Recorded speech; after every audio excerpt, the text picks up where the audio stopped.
You have found Prep Recruiting Insider, PRI, here at NOLA Motorsports Park in Avondale in the Event Center, one of the great facilities out here at NOLA Motorsports Park. I'm your coach for PRI, Rick Gailey, along with our insider, Renee Nato, the man that brings all the oil, the easy, squeaky wheels here and keep this thing going. I couldn't wait to see where you were going with that. Yeah, we try to keep you on your toes. We got to make sure Renee's not falling asleep here. Here with Tim Rebowe, the head football coach at Nicholls State University. Once again, Tim, we appreciate you being here. And let's spend some time, Renee, on the recruits of the 2016 class at Nicholls State. And what did you try to address with this class? I mean, what areas did you really go after? I mean, you always look for needs. You know, you have certain things. I thought we needed to upgrade at the defensive line position. We were lacking a little bit size in that spot. And then also at running back, because I had two senior running backs that were going. Marcel Andrews, the defensive lineman out of New Orleans, but he's coming from community college in Mississippi, so he's going to bolster that, give us that inside presence. He's that nose that we need. He was at Curtis and then graduated from St. Aug. When you look, also if you look at this class, when you start looking at the names on the board, one thing you'll notice is length. Okay, we were very, very long. And when you look at the Devin Edinburghs, who's 6'6", and you look at the receivers with the Booker and the Aaron McKinney's, those guys are 6'3", really, really long, and then really, really fast. That you can't coach that length. You just can't do that at all. So some of those guys on the list, we got some guys that come from winning programs like you talked about. Some of those guys that are were recruited heavily by some other schools that we won some battles on. They were MVPs of their classes. I'm talking about the 3A MVP in Sully Lesh, the 2A in Evan Veron, and of course you got Chase Forcade, who, he's going to be that guy he's going to stir that drink for us. He's the guy that's going to pull the trigger. You want his hands on the ball every snap.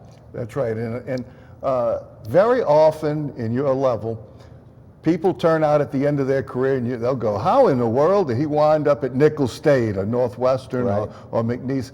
And because you can take the player that has a good attitude and a high motor with a requisite amount of physical ability, but you can give them an opportunity to play a Sully Lesh, for example, and Veron. Evan Veron really fit that profile. Yeah, and I think, we use the term fit a lot when we talk about recruiting. And I think some of those guys like the Lesh, and he wanted to stay close to home. He had chances to go out of state at some places and didn't want to do it. Evan Veron, the same thing. When he said, I'm committed, he was done, and he shut it down, and he knew this is where he wanted to be. I think sometimes we're smart enough to know what that's going to do in the community also when you start bringing those kind of people into your program. From winning program, they travel well, put more seats in the stands. But those are some great football players that can come in and make an immediate impact for us right away. You got three receivers, 6'3" or taller, and on the defensive side of the ball, linebacker Quinn Estabu, who's on the show, and you got Larion James and Veron. So, I mean, you really address some areas, but the wide receiver position, that's going to really help you with that length. Yeah, when you look at Booker, we had to hold off some guys on him that last weekend. Some guys were offering him, and he said, no, I'm solid. This is where I want to go. Well, he's long. He covers some ground. The thing I like about him and McKinney, they catch the ball with their hands. I mean, they have really, really great hands. They can put that foot in the ground. And get north and south right away. Another thing that we talked about as offensive coordinators, Coach Christopher loves, is get him in the red zone, and he can get that ball up to those guys and throw it up and let them go get it and make some plays. That's right, because now you have vertical stretches, you have horizontal stretches, and you have altitude stretches. That if they can't defend the altitude, then they're open there as well. And somebody that can get the ball to them is somebody we saw a lot during the season broadcasting games. That's Chase Forcade. Pretty interesting decision he had to make. Two schools are about equal, Nicholls State and Maryland. But I think that's another situation at Nicholls State, and he's smart enough to realize that's a better fit for him right now. I think he liked Adidas over the Under Armour, so he wanted to come with the current. Excuse me. That's all about relationships too. I'm telling you, that goes back a long way. When he said he was committed and we were going to build the program around him, he knew that, And we said, look, we're not going to get another quarterback. You're our guy. And he stuck with us to the end. He stuck to his gun because he knew in his heart that was a good fit in the right place for him. And he's going to win a lot of ball games for us. And the thing is good, you know, Nichols in the past maybe, and a lot of schools sometimes, when a freshman comes in, they need to play. You're bringing back some experience and all, Tim, that some of these freshmen are going to have to compete, and they may get on the field, but it's not a given. So it'll be a healthy situation. I think that's where college football is going now. I mean, every year they just keep reloading, and guys can come in and play. Look, I loved our class last year that we put together, and we had some of those guys had to come in and play.